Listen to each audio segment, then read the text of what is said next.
This is a Stranger Futures, and you're going to explain to us? Yes, very briefly, not all rules of the game, but to give you a short introduction for the general idea behind the game and the general workplay. Firstly, though, I should mention the fact and the reasoning behind developing the game is that no matter how hard you try to describe the future world, how hard you try to predict, the future will be different. It will be, it's no point in trying to precisely predict the future. And so that's why we call it futures, right? Yeah. Yes, futures. Plural. Yeah, Plural, that's why we call it futures. plural. And then, of course, as you know, and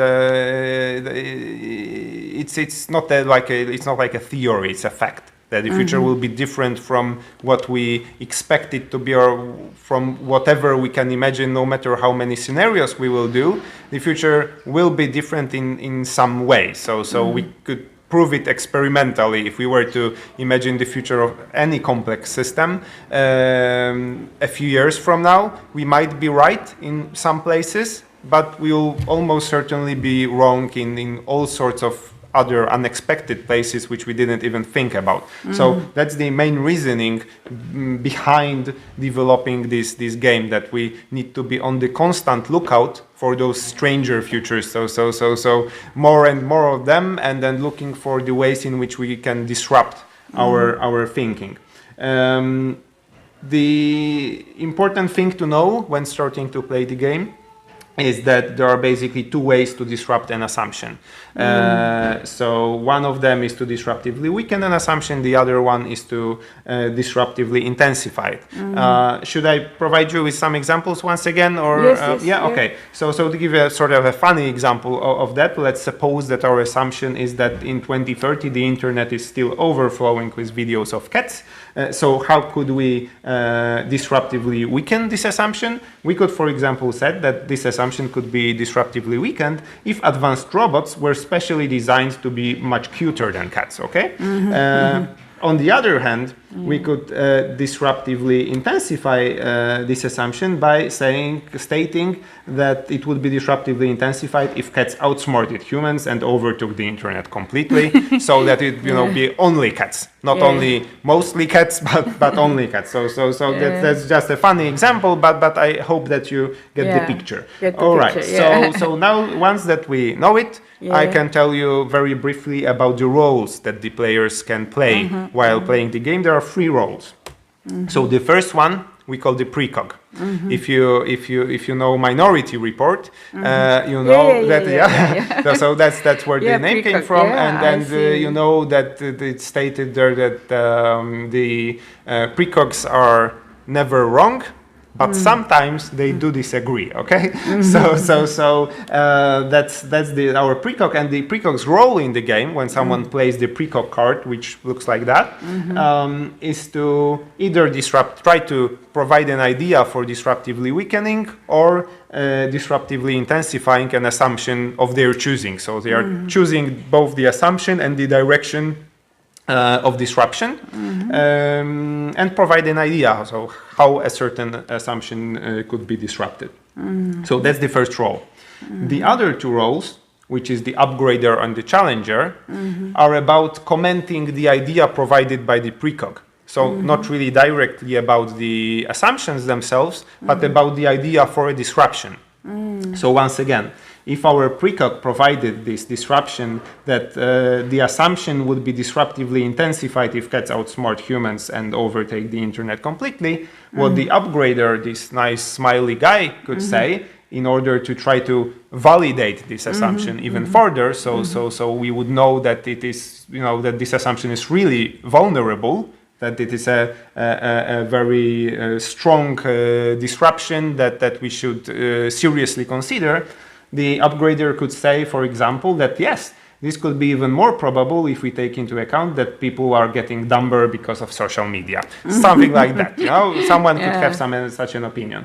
On the other hand, challenger who is trying to make the disruption less valid. So that, stating that, okay, so maybe it's not really something that should be seriously taken into consideration. The challenger could say, but this would not happen if AI outsmarts humans first, which is far more probable. Okay, so that's the general idea and the three roles. So the precog tries to disrupt the assumptions which we have, and then we have the upgrader and the challenger trying to either make this disruption more valid or less valid. And the other players, if something, some upgrade or challenge is for the disruption is provided, vote upon that, so that we can see the strength or particular arguments, and the players earn various tokens for their role in the game. So we have the precog tokens, the upgrader tokens, the challenger tokens, and the goal is to try to balance your participation in the game. So if you are only playing the challenger, it's not that good, because you get 0 points for the other ones. And at the end of the game, you will only get points from your lowest stack. So if you have 10 points here, but 0 here, your total score would be just 0. So we are rewarding, active participation in taking those all kinds of roles. Oh, that's so the key, eh? Yeah, that's the key. That's this balancing mechanism. I see, that's the see. game. Yeah, that's where the game comes in. Yeah, you have to get more tokens. Eh? Yeah, exactly. You have to. Yeah, people like it. It's it's funny, Koreans but love tokens. I can sell this. Perfect. You know, Perfect. Yeah, I can get you like some it. more Okay. projects from Wonderful. Korea. Yeah, I'm looking forward to that. Yeah. Wonderful. It's a good idea. Yeah, so that's the very basic idea behind the game, and there are the more complex rules are a little bit more elaborate, but there are various scenarios for playing the game. So it's version 2.0 of the game. The previous one was really great, actually, and that's the reason why we have developed this new version, learning from the experience.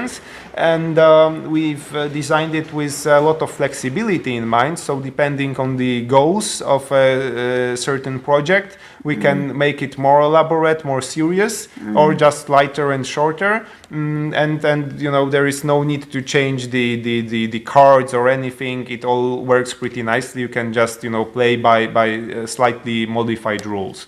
So yeah, I hope you like it, and I'll be happy to. If Samsung Electronics or whatever, all the Korea Telecom, SK Telecom, companies would like to learn more about when the 5G will be.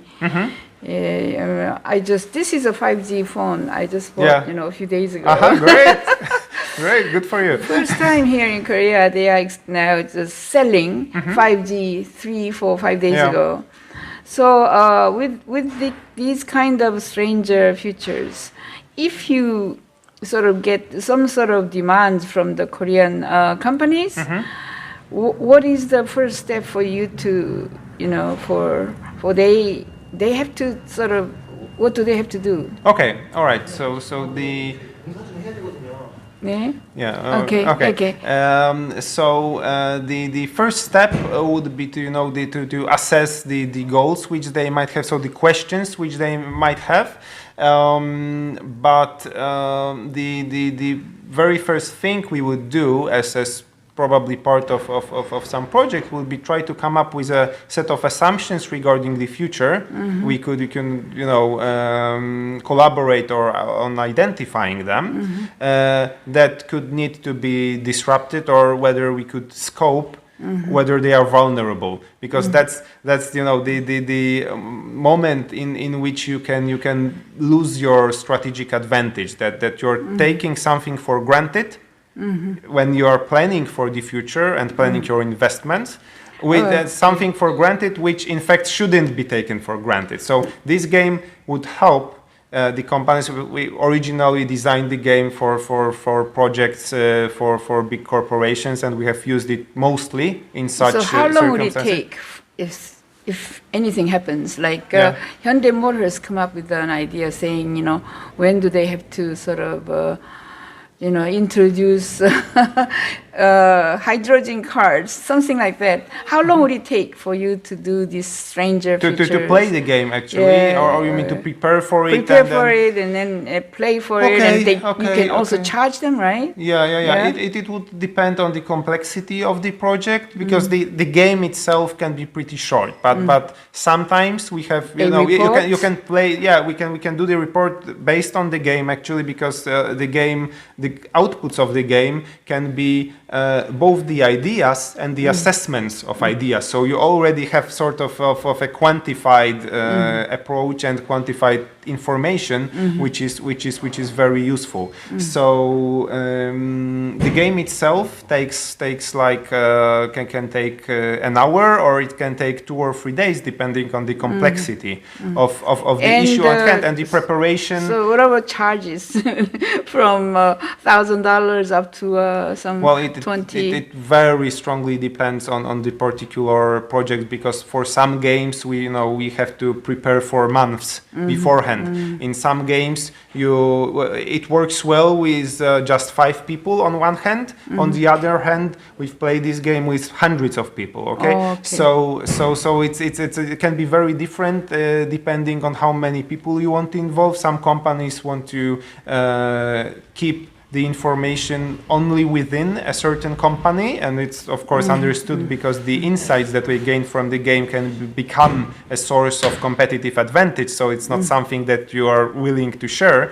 But on the other hand, sometimes it's very it has huge benefits to bring some insights from the outside. For example, from invite the experts from the Millennium Project Network, so they could bring some additional ideas to the table, because when you're keeping the whole process within the experts of a certain company, it's harder to disrupt the assumptions, because they can have a certain way of viewing things, which makes it harder for them to see the disruptions that are coming. Yeah. So anybody who wants to have these stranger futures, you could contact me, 박영숙, unfutures@gmail.com. Or could you tell them your email address? Sure. The easiest way to contact us, in fact, the 4CF company, is at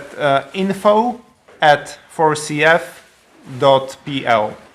PL stands for Poland, okay? PL is a Poland. Okay, yeah. Okay. I think I can put that up there. 4CF. Okay. Thank you very much. Thank you. It's a very interesting game. Thank you. I'm glad you like it.